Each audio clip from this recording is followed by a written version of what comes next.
Some genres are timeless, able to flit through the generations unscathed, always promise the new pasture, but not all that make it through deserve to feed. Is Beat Hazard Arcade a worthy retro romp, or another relic that slipped through time? Watch on and find out. There's no mistaking that Beat Hazard Arcade is a modern game. Even the blind could tell you that, because the music is utter trollop.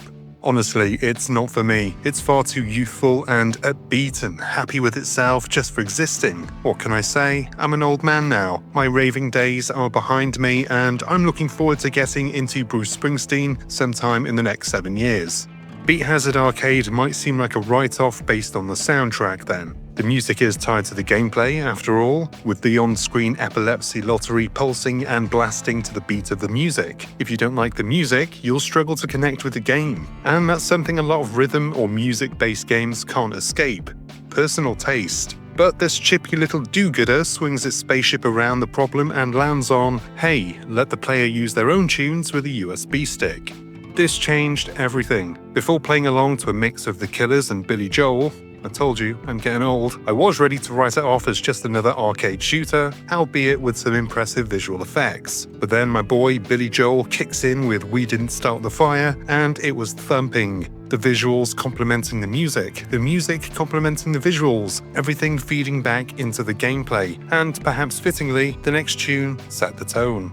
From the pulsing kicks of We Didn't Start the Fire, we warped into the battlefield to the somber and slow Be Still from The Killers' fourth studio album, Battleborn, which marked a return to the Sam's Town era of Springsteen-inspired stadium fillers like Runaways and dusty ballads such as Miss Atomic Bomb, a sequel itself of sorts to the immortal Mr. Brightside, which holds the record of being the longest-running song on the UK singles chart by a group and the most cumulative weeks in the UK Top 100. I think it's an overrated song, but fans will be fans. Anyway, Be Still is a slow and sad and reflective song, and I was a bit sad when the game got a bit slow when the massive reflective effects dragged the frame rate down, causing momentary stutters. And in such a fast-paced game where movement is everything, this was a tough one to take. It's not a game breaker by any means, but knowing that a big on-screen mess might pull me out of a run early always sat on my mind, and I suppose I'm just not psychologically strong enough for that kind of impending disappointment. But then Spaceman kicks in, the THC finds its way to my receptors, and I sit, dribble, and have what I think might be fun or a stroke. It's pretty, I'll say that, and having your own music playing is always a nice bonus in a game, usually reserved for racing games and Spotify, so it's nice to be doing something other than living out my midlife crisis in Forza Horizon 5 with Billy Joel and Queen for company. I can big up the music all day long and give praise to the tight controls and brilliant graphics. Honestly, some of the detail is really impressive, like the bigger ships breaking apart in chunks as you blast them. But it's ultimately going to come down to whether you like these kind of games or not.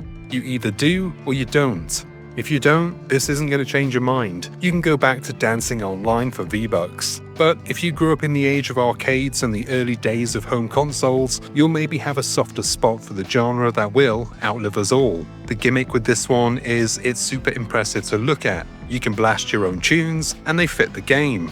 There's a progression system with unlockables and new ships, but the downside is that it sometimes stutters, and it's also easy to lose yourself in the on-screen mayhem. For what my opinion is worth, and you are here for it, I liked it. It's fun, but it's almost certainly the kind of game I buy, I play on the first day, and then I leave it installed forever as a side game for when I can't be asked playing my main games. And only as video game players would understand that kind of mentality. We're all broken.